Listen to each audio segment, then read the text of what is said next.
salário maternidade, auxílio doença, no âmbito federal eles são tidos como licença saúde, e é o Tesouro quem paga, e salário maternidade e outras mais. Eu entendo que o ordenamento deve considerar todos esses benefícios como benefícios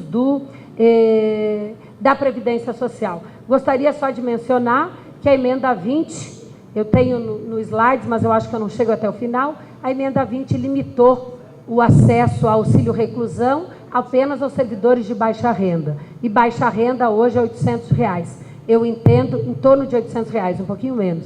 Eu entendo que essa limitação é inconstitucional, inclusive isso me levou a entrar com uma ação civil pública, porque vamos imaginar uma situação em que eu e a Maria do Carmo cometemos um crime, só para título de exemplo, por favor, cometemos um crime juntas, é determinada a nossa prisão, e nós não vamos, ou vamos imaginar que eu seja professora do município de Passo Fundo, minha cidade natal, que eu ganhe R$ 700, e a Maria do Carmo é fiscal da Previdência, eu não preciso falar para os senhores a remuneração.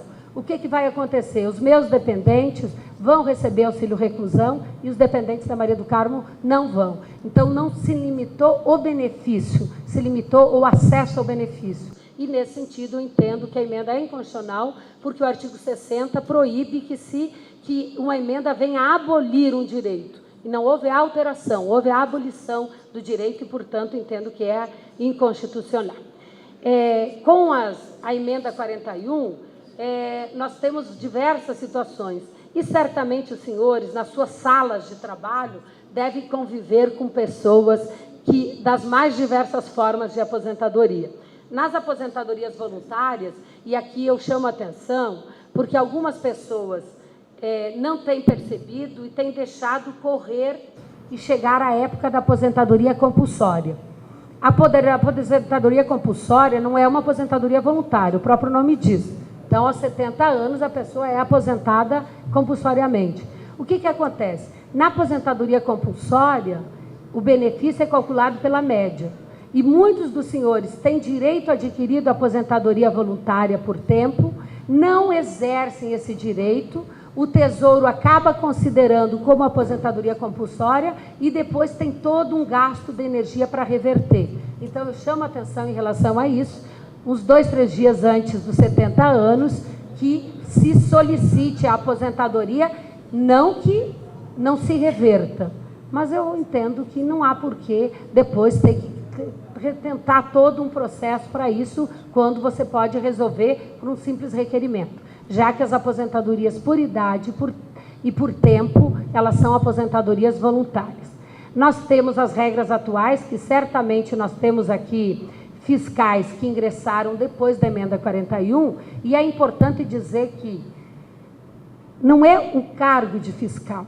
Se eu, por exemplo, fosse procuradora, aliás, professora do município de Passo Fundo. Eu fui professora do município de Passo Fundo. Meu primeiro emprego público foi professora municipal.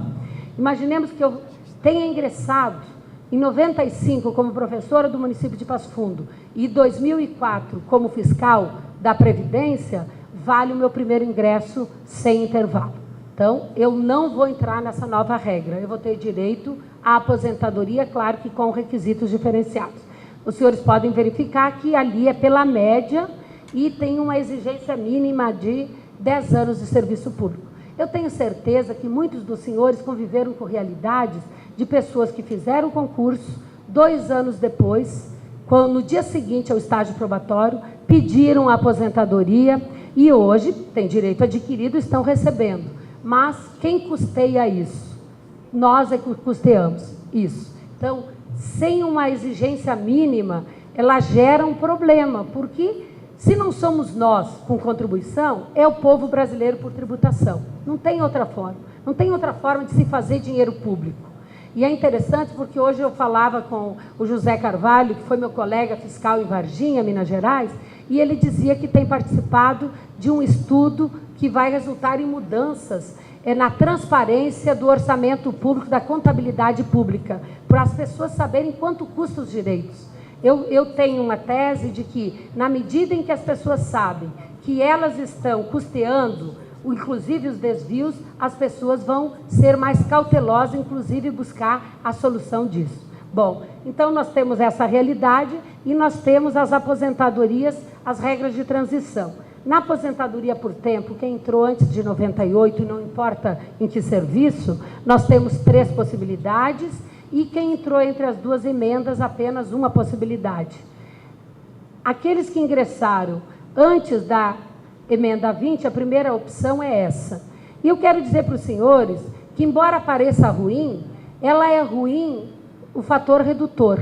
Imaginemos que alguém com 48 anos, uma mulher, peça essa aposentadoria, ela vai ser feito o cálculo pela média, e eu pego, por exemplo, os fiscais que ingressaram, né, no mesmo ano que eu e a Maria do Carmo, em 93, inclusive no ano passado foi feita uma festa de 15 anos no Rio Grande do Sul, eu estive presente, e muitos já têm tempo mínimo, já tem 30 e 35 anos, entretanto não tem os 20 anos ou 25, que são os próximos slides.